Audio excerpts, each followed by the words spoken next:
Hello everyone, welcome to careermark.com। बहुत सालों से इंडियन स्टूडेंट्स अपनी MBBS जर्नी रशिया से स्टार्ट करते हैं। बहुत सारे बच्चे हमेशा पूछते हैं, is Russian degree is valid in India? इसका सबसे सिंपलेस्ट आंसर है yes, Russian MBBS degree is valid in India. आपको यहाँ पे पूरी प्रोसेस समझने की जरूरत है कि how it works from getting admission to getting license to practice in India. In this video we will cover everything, and before starting the video, if you are new to our channel, please like and subscribe our channel and press the bell icon for regular update। मैं जब भी MBBS abroad की बात करती हूँ तो मैं हमेशा बोलती हूँ just follow NMC guidelines। अब बात आती है NMC guidelines है क्या। सबसे पहला है कोर्स ड्यूरेशन। तो अकॉर्डिंग टू NMC आपकी MBBS की कोर्स की ड्यूरेशन मिनिमम 54 मंथ्स की होनी चाहिए। अगर रशिया की बात करें तो रशिया में MBBS कोर्स की ड्यूरेशन 6 इयर्स है। तो बहुत सारी रशियन यूनिवर्सिटीज इस गाइडलाइंस को फॉलो कर रही है। Second rule is internship requirement. तो NMC की ये रूल ये कहती है कि आपको 12 मंथ्स की इंटर्नशिप उसी हॉस्पिटल से करनी है जहां की मेडिकल यूनिवर्सिटी से आपने MBBS कोर्स की है। And this is important because NMC doesn't accept internship done anywhere else।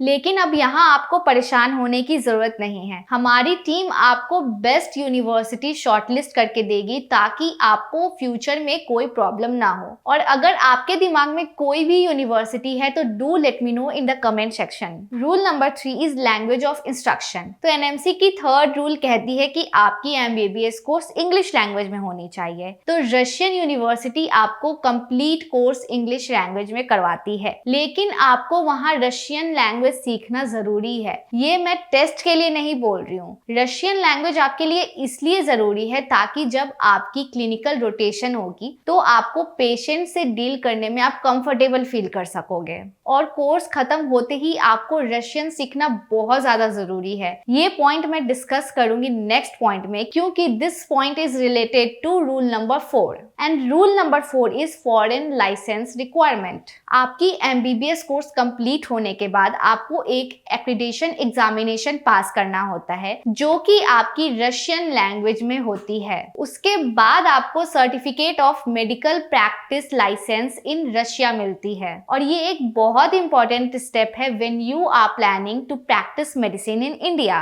क्योंकि NMC के गाइडलाइंस के अकॉर्डिंग आपने जिस भी कंट्री से अपनी MBBS कोर्स कंप्लीट की है, आपको उस कंट्री से licence to practise medicine in the same country की सर्टिफिकेट मिलना जरूरी है। अब सिंपली इसका मतलब ये है कि अगर आप MBBS रशिया से कर रहे हो तो आपको वहां लाइसेंसिंग एग्जाम देना जरूरी है, तभी आप इंडिया में प्रैक्टिस कर पाओगे। इसके अलावा आपको कुछ और पॉइंट्स को भी ध्यान में रखना है, जैसे करिकुलम कंप्लायंस। अब आप एडमिशन लेने से पहले ये जरूर सर्च कर लो कि NMC गाइडलाइन शेड्यूल 1 के अकॉर्डिंग उसमें जो सब्जेक्ट लिस्टेड है, आप जिस यूनिवर्सिटी को चूज कर रहे हो, क्या वो सब्जेक्ट उस यूनिवर्सिटी में भी लिस्टेड है। And Career Mark always check before recommending a medical university to any candidate. Next point is next और FMGE एग्जाम। तो स्टूडेंट जब वापस इंडिया आते हैं तो उन्हें यहाँ आकर नेक्स्ट और FMGE एग्जाम देना होता है। जल्द ही नेक्स्ट एग्जाम FMGE एग्जाम को रिप्लेस करने वाली है। उसके बाद अगर आप नेक्स्ट और FMGE एग्जाम पास कर जाते हो तो आपको इंडिया में भी दोबारा से 12 मंथ की इंटर्नशिप करनी होती है। तो अब आप समझ गए होंगे कि रशियन डिग्री इंडिया में कैसे वैलिड है। तो एडमिशन लेने से पहले आप सारे पॉइंट्स एक बार चेक करके ही एडमिशन लेना। And this is the right time to take admission in MBBS in Russia. आप डायरेक्ट हमारे ऑनलाइन एडमिशन पोर्टल www.careermark.com पे जाकर ऑनलाइन एडमिशन ले सकते हो। And you can also visit to our office located in Patna Boring Road. इसी के साथ मैं हूँ स्मृति प्रिया। ऐसे ही इंफॉर्मेशन और वीडियोस के लिए हमारे साथ बने रहे हमारे YouTube चैनल करियर मार्क पे। Thank you so much.